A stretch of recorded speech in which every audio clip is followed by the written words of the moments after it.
Welcome to How's Your ePresence? I am Mark Galvin, and this show is produced by ePresence. We are a social media agency. We're glad you're here.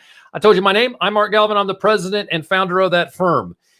We are coming to you live on the day after the 2020 election, and we decided we'd give you a little diversion because we know a lot of you are probably watching the map appear with the different states going in different directions. So we're just going to give you a 30-minute interlude here and talk a little bit about digital marketing. You can go back to that election after this. So we're glad you're here. What do we do on this show? This show, we talk about business and social media.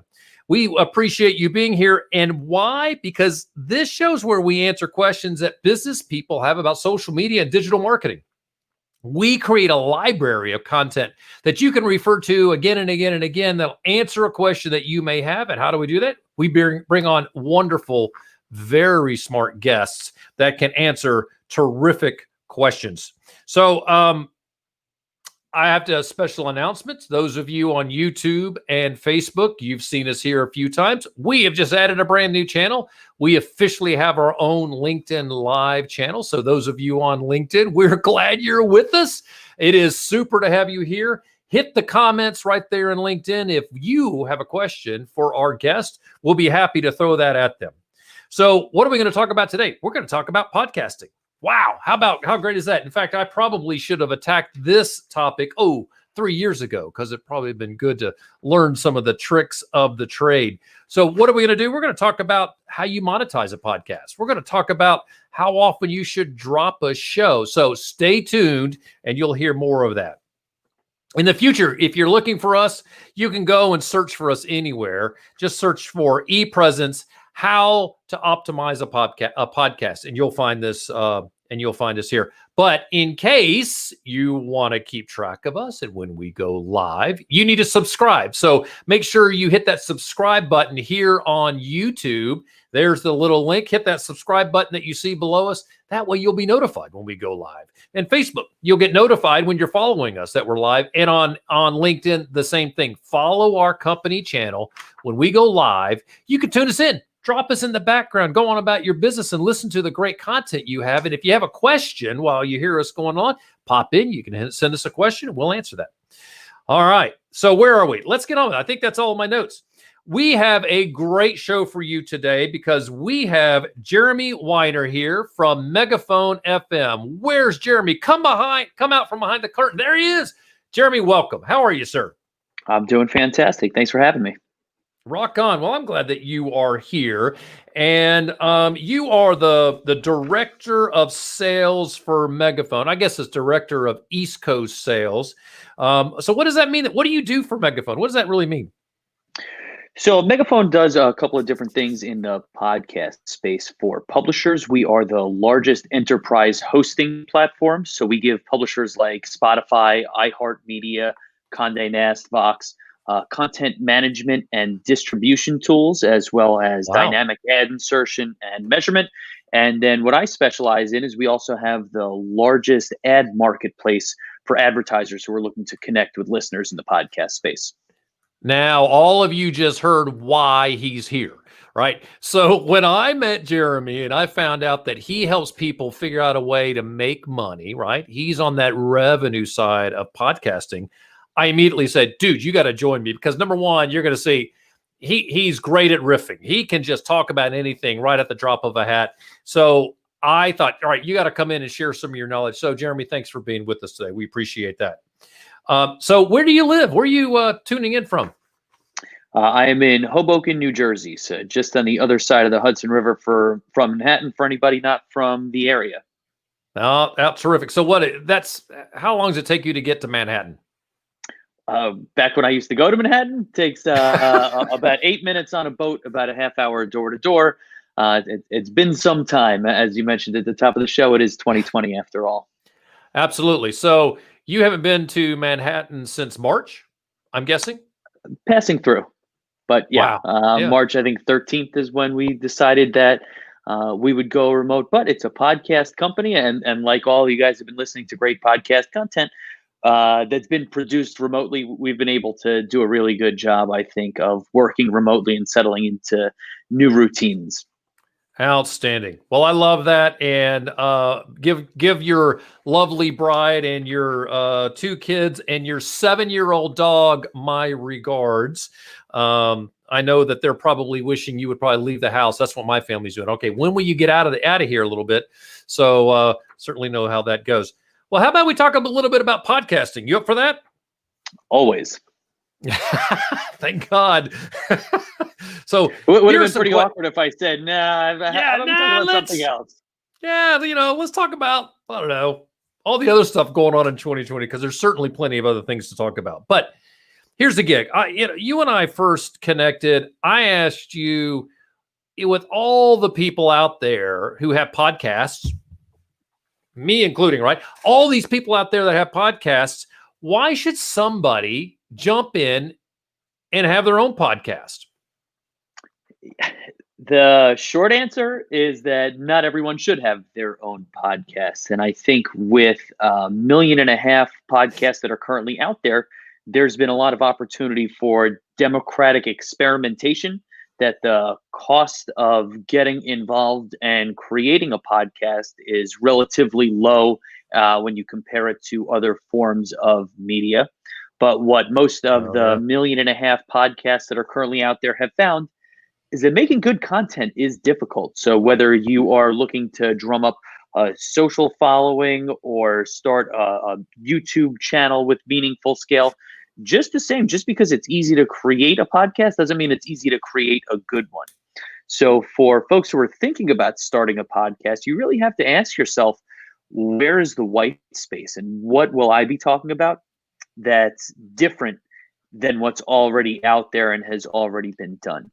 So when you think about the 1.5 million podcasts that are out there, about half of those have just been started since the pandemic. Those are 2020 podcasts. So coming into the year, we were just under 1 million podcasts. And since, it's really just taken off as people have found themselves with more time and said, let me give this a try. Again, that doesn't mean that you're going to have success with it. So what you see is a lot of people who release an episode and never follow up, or do a couple and then it sort of trails off.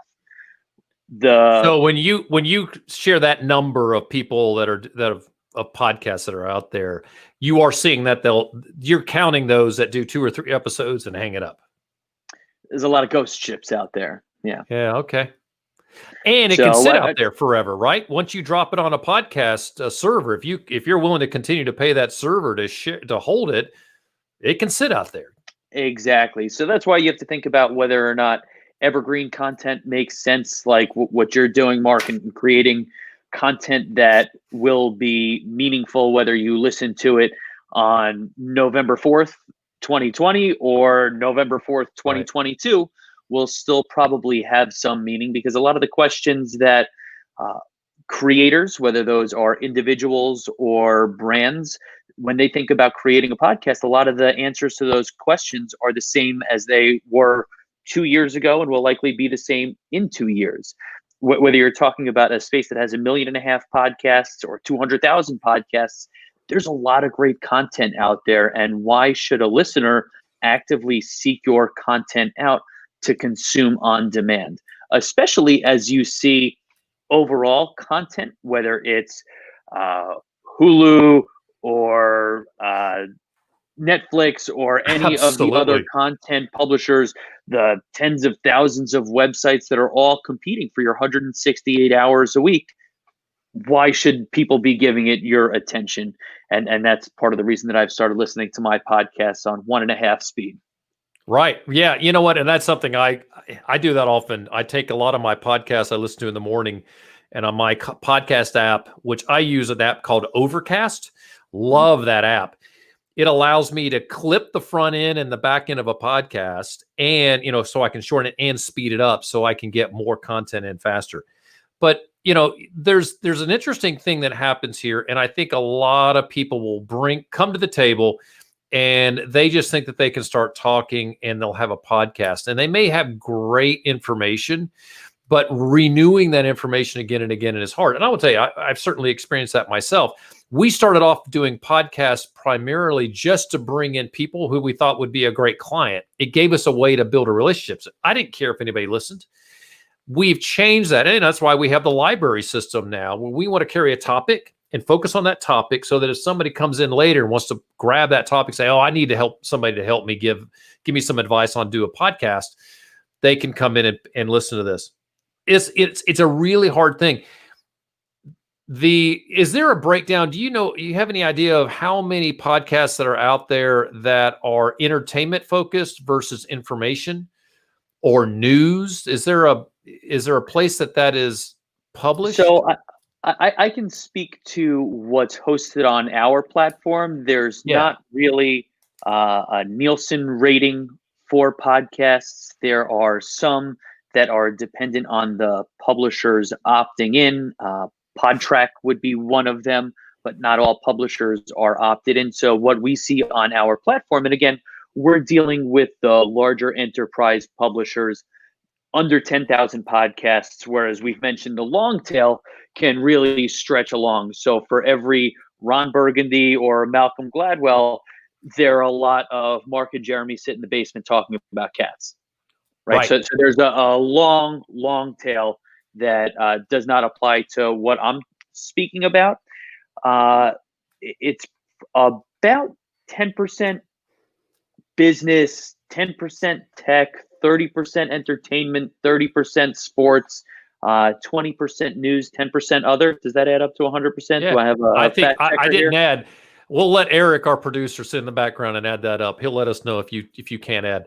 But so he can fact check me there. But that's about how it breaks down. But it's also important to think about the fact that entertainment podcasts, many of those will come out once a week, whereas a lot of the news podcasts or simulcast for something like the Daily Show on Comedy Central, those are going to come out 4 or 5 times a week. Even though the total number of titles, the total amount of content by episodes or by minutes might vary. So there are a number of different ways to look at the pie. How many people in the U.S., and let's just focus on the U.S., how many listeners are out there downloading podcasts? Do you have that kind of info? Yeah, so the authority on all audio, whether it's terrestrial, streaming, or podcast, would be Edison Research. Their 2019-2020 share of ear research says that about 104 million Americans listen to podcasts on a monthly basis. About 3/4 of that are listening on a weekly basis. Those weekly listeners listen to 7 episodes or more. So they're committing hours, and it's really something that's ingrained in their daily routine that they're committing a significant amount of time to. Megaphone, as an ad platform, reaches 63 million monthly unique listeners. So we're covering about 2/3 of the monthly audience in the U.S. Wow. Okay, cool. All right, so here we go. We've decided, great, we're going to do a podcast. We've figured out what our content's going to be. We know what we're going to do, whatever that looks like. How often should someone drop a podcast? I think a lot of this will tie back into when you're thinking about, do I have something that's meaningful to talk about? Right. So it's very important because podcast listening is so habitual. Even with the changes to consumer behavior in the pandemic and changes to commuting, the amount of time that people spend in the gym when they have free time, as we've seen that ebb and flow, the reality is the podcast listening is still part of your habit. That's why the weekly listeners listen to 7 or more episodes per week. So it's important that you have a regular cadence. So if that's daily, if that's weekly, if it's every other week, it's important that you're very consistent with that. What you don't want to do is have filler episodes, so you get listeners used to saying, I'll check out on this one. You want to be able to deliver. If you say that you're going to be there every Tuesday, then when that listener wakes up on Tuesday, they better have a new episode to listen to. There's no problem with adding episodes, and that's something that you're able to do to add episodes to your stream. So let's say that your show usually comes out on a Thursday, but you wanted to do an election special. You could do that on Tuesday. You could do that on Wednesday morning, but still make sure that your Thursday episode is there. Oh, this is very interesting. I like this. This is a very important point. And as a podcast listener, there are some shows that are of political nature that lately have dropped in a bonus, and they named it. So it said, just like what Jeremy, just what you Mhm. said, it said bonus in front of the title and then what the title was. So that's a great thing. As long as you are showing up when you say you're going to show up, your audience can depend on you. That's the key thing. I will tell you, I started off doing a podcast once a month and turned up the volume later. As long as I meet that cadence, and I would tell you what, I would encourage folks, if unless you are, well, and I'm guessing, and Jeremy, you probably know this better. I bet there are people who start a podcast who bring in a boatload of money. They're going to drive advertising. They're looking to make it really reach a ton of people. If you're that, then you know your cadence. You got to do your research. You got to do your market study. You got to see, even do some focus groups where you're getting a sense of what people want to hear. All of those things go into play. If you're going to tinker with podcasting, I would encourage you start off monthly, get your rhythm, and then you'll figure out a lot of the things that you have to do for a show. Like, I'll give you an example. Jeremy, when you and I connected, I sent you a link and you picked your date for your show. You got a questionnaire in that link. I didn't do that day one. I learned the hard way that I had to do all that work. So it makes it a lot more effective once you get those efficiencies down. All right, that's cool. All right. Now I've done it. I've got my show. We're rocking. I've got my cadence down. I want to monetize my podcast. What do I do first to try to start that monetization? Yeah, there are a number of different ways that you can go about it. And when advertisers come to us, we tend to segment it into the direct response, direct to consumer brands that you would most often associate with podcast advertising. So that's the Casper, the Blue Apron, the Away Luggage, those types of folks.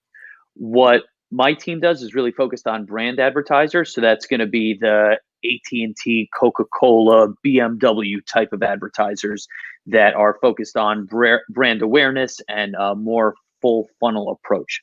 So I think you really I would have like to, them to advertise on my podcast. I just want you to know that. So just let me know when you can take care let's of that talk for about me. what the process is there. So when they come to us, there are a couple of different ways that they look at advertising and marketing by partnering with podcasts. So you could work with a podcast directly, where you are buying an episode of a show and either having the host of the show or a producer do an ad read. You could run a pre-recorded spot that would run directly with the show, or you could do what my team does, which is aggregate a bunch of different podcasts.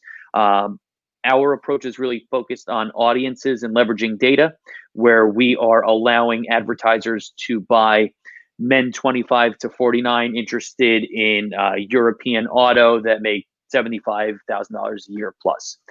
Wow. Others might do it based on, I want to reach listeners of sports content and then aggregate there. So you really have to figure out if you have the scale to be a standalone factor, and that especially for newer podcasts is going to be really challenging, because the reality of the situation is getting 1,000 listeners to your podcast every week, every month is really challenging.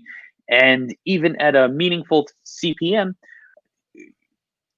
$25 per episode, $50 per episode total, when you think about all the impressions that you could sell. So what what you is a might want to think CPM? about doing is Cost per minute? cost per thousand impressions. So Okay, if gotcha. you were to, that's the standard form of measurement that most advertising is sold on, whether you're thinking about digital, whether you're thinking about television, whether you're thinking about radio. It would be transacted on a CPM, because when you start talking about individual impressions, it gets into, in some cases, a tenth of a penny. Right. So that's just not a meaningful unit of measure. Whereas Got you it. say that I'm thinking of a CPM of $25 to $50, all of a sudden that's something that becomes meaningful, and you're able to buy millions of impressions to drive your brand forward. So for most brand advertisers, you really need that type of scale. Whereas if you are a particularly niche podcaster and you don't need to drive 50,000 people to go out and buy a can of Coke. You really just need one person to sign up for your service to make the investment of your time, effort, and money meaningful. Then it becomes different. So if you don't have the scale and you're still looking to sell, you may look to align yourself with a network. Then there are also opportunities that if you're reaching a high value audience, that you could sell an integration, or you could sell one of those bonus episodes where someone could jump on and align themselves with your content and do a deeper integration with what you're doing. So there are a lot of podcasts that I look at myself as a consumer. There are a lot of podcasts I listen to because I hear them advertised on other podcasts. Mm-hmm. There's an audience, I'm not going to reach the audience that's not listening to podcasts already, right? I certainly understand that. I'm looking at people that are interested in this format that's already there. Does it make sense for me to target other podcasts and advertise on them? So the number one way that we talk about promoting podcasts, whether you are a startup business, whether you are a political candidate, whether you are a more traditional entertainment producer like an iHeart or a Spotify, the best way to promote your podcast is to advertise in other podcasts, because even though more than half of Americans have ever listened to a podcast, that 75 million that are listening every single week, we're all comfortable with how to open the app, how to search for a show, and how to subscribe to that content. So that's really going to be the low-hanging fruit. The number one way to reach podcast listeners is in other podcasts. Beyond that, we talk about social, which has low cost to entry. We talk about in real life, out of home, bus stop shelters, in transit, on billboards, because that's where people who are in that routine where they have the time to dedicate their attention to a podcast, that's where they would have that. When you listen to a podcast, you're really leaned in. You're probably not doing anything else. You might be driving, you might be walking the dog, you might be washing the dishes, but chances are you're not working, you're not scrolling through your Instagram feed. It's a very leaned in medium. And that's why reaching listeners when they're doing something mundane like commuting is a really valuable time. But again, have we seen podcast listening go down since COVID hit? No, and this is a testament to how heavily ingrained it is in listener behavior. We've seen it go up. We've seen new listeners, but we've also seen existing listeners listen more. What has changed has been the time of day. So it used to be really heavy spikes during commuting hours, the 7 to 9 and 4 to 7. But now what we've seen is that the morning is still heavy, but listenership throughout the day has really evened out more as people walk their own dogs, do their dishes after lunch, and start to find more found time for that media consumption. The other thing that's changed during the pandemic. Hey, Jeremy, you just said something I think everybody's got to know. It is 10 times more enjoyable to clean the dishes, to do the dishes with earbuds in, listening to a podcast. Just saying. Anyway, as you were saying. Well, 10 times zero enjoyability is, you get the point. But we have seen changes in the trends of what consumers are listening to. And I think that that's important when you think about whether it makes sense to release your content. Of course, in the beginning of the pandemic, news way up. Then people started to fatigue of that. True crime way down early on as the content became a little too heavy for consumers who their daily lives were pretty darn heavy. But consumers missed that content, and now they're back. Sports content, remarkably, even as the major leagues and college shut down, because people had a thirst for that content. They wanted to talk about when it comes back, but also a testament to the creators and the connection that listeners would feel with their hosts. I know the sports content that I listen to, I enjoyed listening to my favorite athletes talk about how they were experiencing the pandemic and what it was like for their families, or what it was like while their careers were placed on hold. So really interesting stuff there. So for those of you out there, if you're thinking about a podcast and maybe you're a sports enthusiast, there is a niche that's not filled right now in sports, and that is the quick 5-10 minute sports update. if you're up for that and you want to drop that content, do it in a really smart way, you're going to get listeners because ESPN doesn't do it. All the sports normal franchises, they're not doing the quick update right now that's available throughout on all platforms. Yeah, Mark, that's actually a really interesting point, and it brings up 2 points. Is first, experimenting with different lengths, and it kind of ties back into what you were talking about earlier with learning the cadence that you're comfortable releasing. You may find that listeners trail off after 15 minutes, that's all the time they have for you. So if you have a 30-minute interview session, maybe you cut our conversation in half, and instead of a monthly podcast, you have a bi-weekly, semi-weekly, whichever one's every other week. Right. You do that. The other interesting thing is thinking about people's motivation for listening and how that ties into listening habits. Like, for example, listening on a smart speaker. That's something that people haven't figured out because it's a shared listening experience. So a 5-minute update, that might be something that people listen to on a smart speaker. And all of a sudden you start to test and learn and figure out what it is that consumers really want. Yeah, I listen to a lot of these, a lot of updates on smart speakers, as a matter of fact, and there's some content, ironically, that I can get on my smart speaker that I can't find as a regular podcast. And I think that some content producers are missing the boat there. Well, Jeremy, speaking of time, we're officially running out of time here. I want to share something. We did get a comment here from David Alto. He popped in on LinkedIn, and you know what? And I think that his comment is very good, and that is, you know what, if you're going to commit to something, commit to it. Let's not just jump in and do something for a brief amount of time.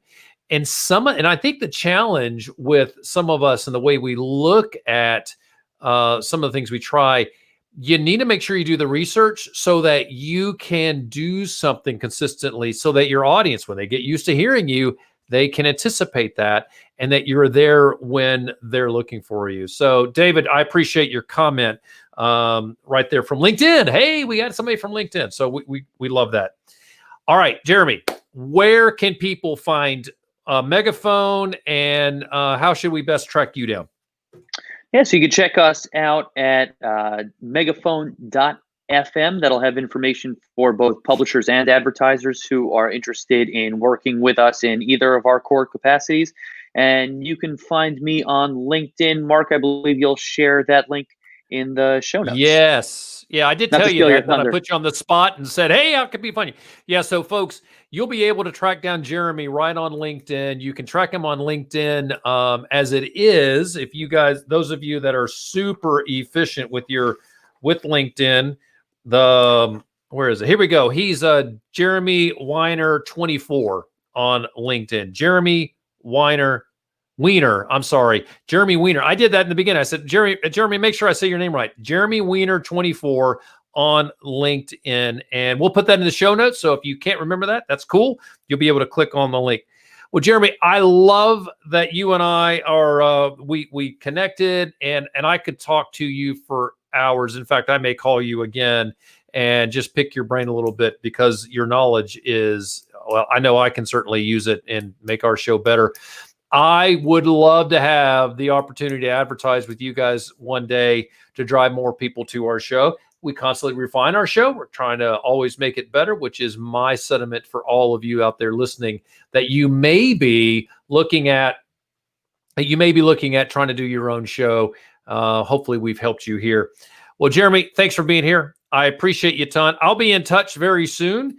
And because I know I'm going to have more people reach out to us about Megaphone and advertising. So, my friend, I appreciate the time. Thanks for being here. Thank you for having me. So let's see. For the rest of you, this is just a couple things we'd like to share. What is ePresence? We're a full-service social media agency. We continue to do things like live webinars. So we have a LinkedIn 1.0 and a LinkedIn 2.0 webinar we do. We've lowered the price on this to $37.50 just because of the challenges that have been happening in 2020. So a lot of you are out of work, maybe furloughed. You need to remember something. 90% of recruiters use LinkedIn to track down people to fill jobs. Also, there are 14 million jobs on LinkedIn, so you need to be there, but you got to have a great profile. We can help you with that. If you need a better ROI, like I'll guarantee you, Jeremy is always using LinkedIn to try to reach new people. We help people like Jeremy get an ROI on LinkedIn. So please join us on one of those webinars. You can find our webinars at e-pr.me/discount. And that's the discount we offer for those folks that are watching here on How's Your ePresence. Well, so folks, thank you for being here. If you're curious about ePresence, this is what we do. We manage personal, collegiate, company, social media. We do consulting. We do a lot of interesting things out there. You can find us at ePresence.me. That's ePresence.me because it's all about you. And we offer a discount. And if you go to our website, ePresence.me/how's your ePresence, you can take advantage of a 5% discount. All right, folks. Well, thank you for being here. We got ePresence everywhere now. We're on LinkedIn, we're on Facebook and YouTube. You can always come back and catch a show. Then we're going to slap this on our podcast channel because we are certainly a podcast first. But remember, please subscribe. So look for our show. Subscribe by hitting the button there at the bottom of your screen so you get a notification that when we go live. Let's see. What else do we got here? Speaking of cadence, we drop a show every week so you can stay up to date on what's going on new in the digital marketing space. Typically, we're dropping them on a Thursday, and you can catch us everywhere: iTunes, Google Play, SoundCloud, Spotify, even, speaking of the smart speaker, the Amazon Echo. This show is produced by ePresence. Our producer and our director of animation and general handyman is Eric Welch, who is also our director of social media. So, Eric, thank you for the work that you do.